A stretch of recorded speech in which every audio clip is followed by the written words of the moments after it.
followers. Welcome back to FanZcene. I just got out of the theater. Just watched Mission Impossible Dead Reckoning Part 1. I gotta say, it was a lot of fun. I got my ticket right here. Just went and saw it. So a lot of people have asked me to watch the Mission Impossible movies, and I finally watched them, and I really enjoyed them. And once I found out about this one, I had to go see it in the theaters. I haven't been to the theaters in forever. First reactions is it's a lot of fun. It's a great, fun movie. It's definitely a summer blockbuster popcorn flick. Tom Cruise does it again. I'm hard pressed to say if I think it's better than the last ones. I think I like the last ones better than I like this one's, but I'll have more thoughts with you when I get home, and I'll do like a little bit of a review for you guys. But with the magic of technology here, we'll get right to it. And just like that, I'm back home and I can give you my full-on reaction review of Mission Impossible Dead Reckoning Part 1. It's a little hard for me to record in a car. I'm not quite used to that myself, doing that out in public like some people are, but that's okay. I do what I can. Yes, after binge watching 4, 5, and 6, which I had never seen before till recently because so many people asked me to, I found myself really enjoying them. And, I decided, it's been a long time since I've been to the theater. It's hard for me to get to the theater, so I was going to go out and I was going to watch Dead Reckoning, and it is pure popcorn fun. Like I said, this is a movie that definitely needs to be seen in the theaters. It gives you that old school summer blockbuster feeling, and you will sort of get into it. Like I said, when I get to the spoilers, I'll give you guys a heads up on the spoilers because, it's going to be hard for me to want to talk about this without spoiling some stuff.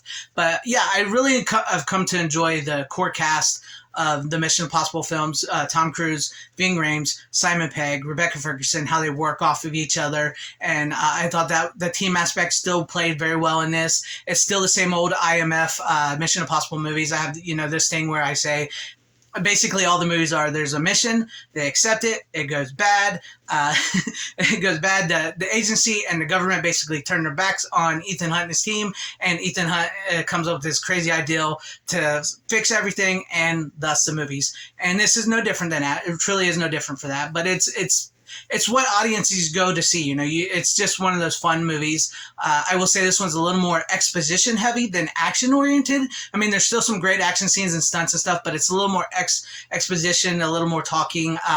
And also, I believe this might be the longest of the Mission Impossible movies. I do think maybe we could have shortened it a little bit, but we do get some awesome newcomers in this. We do get Asai Morales as Gabriel, who's basically the bad guy of the film.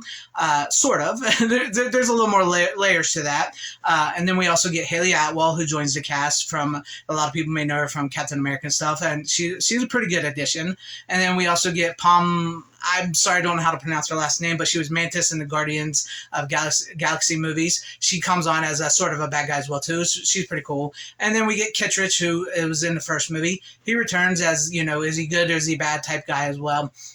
And the movie just pops off. Goes straight forward with the story. It's easy to follow story. You know what's happening. You know the stakes. And this is going to be a little bit of spoilers just so I can give you the plot. But when I get to the full spoilers, I'll let you know.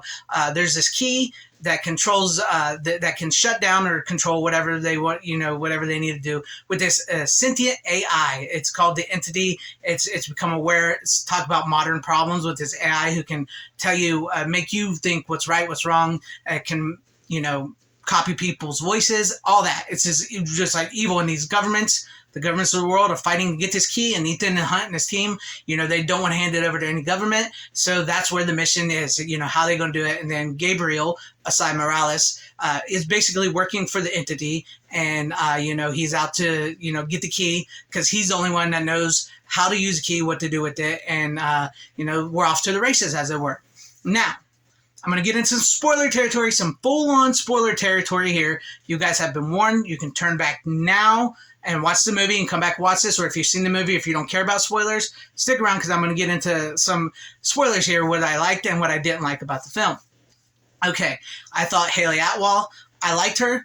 I think she's a great actress. I got a little annoyed with her in this movie because, to be honest with you, I really liked Elsa. I really liked Rebecca Ferguson's Elsa, and I felt because she's in the beginning of the movie, and then she kind of disappears for a while, Elsa does, and you kind of miss her, because I've really grown to like her and Ethan and their will they, won't they type thing, and I'm not really into soap opera stuff, but I do like their kind of like thing that they have going with each other, and you kind of miss her. And Haley Atwell's character kind of fills that role of what some of the stuff she was doing in the previous movies. It's like she's sort of similar, and she kind of annoyed me a little bit, but I did like her addition to the cast, but she did kind of annoy me a little bit. I really kind of miss Elsa, and so Asai Morales plays a really great villain who's working for the bad guy, and what he does is he kills Elsa. He kills Elsa. Spoiler. He kills Elsa in this movie, and that's kind of a downer. That's kind of a downer in the movie. I don't think I quite like that. There's something about the way Rebecca Ferguson played Elsa, with the way she carried herself in the films, the way she looked, the look she would give. That upset me. But also, as I was complaining before in some of the other movies, is we needed some stakes in the movie. Somebody on Ethan's team needed to possibly get killed or be put in a risk where you go, this is just not going to happen. There's no way they're going to make it out of this. So I give them props for doing that. I kind of think Haley Atwell's character was a little bit shoehorned in there, filling in for Rebecca Ferguson at times, which that kind of irked me a little bit. But I really grew to really like her character by the end of the movie.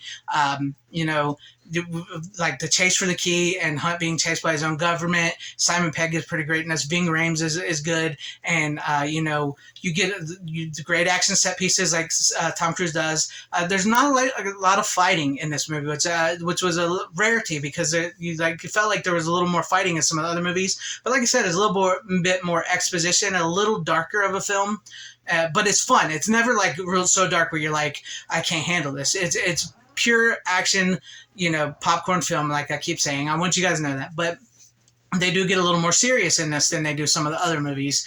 And I do think I had a really good fun time in this. I really do. But I just don't think it was quite on par with the Fallout, Ghost Protocol, and Rogue Nation. But I think with Dead Reckoning Part 2, because they do leave it open-ended, but this movie does have like an ending, and it lets you know where they're going to go next. So there is an ending, and it lets you know it's not like a huge cliffhanger, like, oh my gosh, what's going to happen? It leaves it open like, okay, this is what they got to do now. This is the next phase of the mission, but this has an ending. So I was okay with that. And this movie with the AI, seriously, with what's going on in the world with the actor strike, the writer strike, and the AI that can control the social media, it can make songs, can make movies, and all that. They basically controlling, and whoever can control that AI can control the world and what people think, what they believe, the news, what's real, what's not real. And I think this movie also goes back to because they start using analog stuff. Some tell me, maybe some of those old ways that I like to think back on or nostalgic for, like CRT TVs, VHS, some of the older ways we used to watch entertainment and do things, the analog ways, maybe they weren't so bad. Maybe we as humans have extended our technology maybe just a little too far, that it's reached the point where it could become very dangerous. And I think this movie sort of taps into that, and I really dug that aspect of the film. I would definitely say I give this movie an 8 out of 10. It's a fun watch. Go see it in the theaters if you can. If you can't, that's okay. You can wait till physical media. Buy it on physical media when it comes out too. If you want to see it that way. But yes, go see this movie. It is great. It's a fun summer blockbuster film. I can't believe I'm saying that about a movie that's in its 7th outing when I've gotten so burnt out by big budget franchises and stuff, and like so many multiple things. And this one just seems, for whatever reason, to still be fresh. And they're just, like I said, they're just dumb fun, and I've really, really come to enjoy it. So let me know what you guys thought about Mission Impossible Dead Reckoning Part 1, this review, and any old thoughts and comments you have, leave them in the comment section down below. And if you liked what you saw here, maybe consider hitting that like button or subscribing, hitting the bell for notification. I would truly appreciate that if I did earn your subscription, or share the video out for everybody to see, or possibly join and become a channel member. And thank you to all my channel members. I appreciate each and every one of you guys. Your support is very welcome. I'm very thankful. And to everybody watching, I truly appreciate you all for watching this video, whether you liked me or hated me. And wherever you guys all are, please have a great, safe, happy, healthy day, morning, afternoon, evening, and night. Always support physical media. It is the superior format. Godspeed.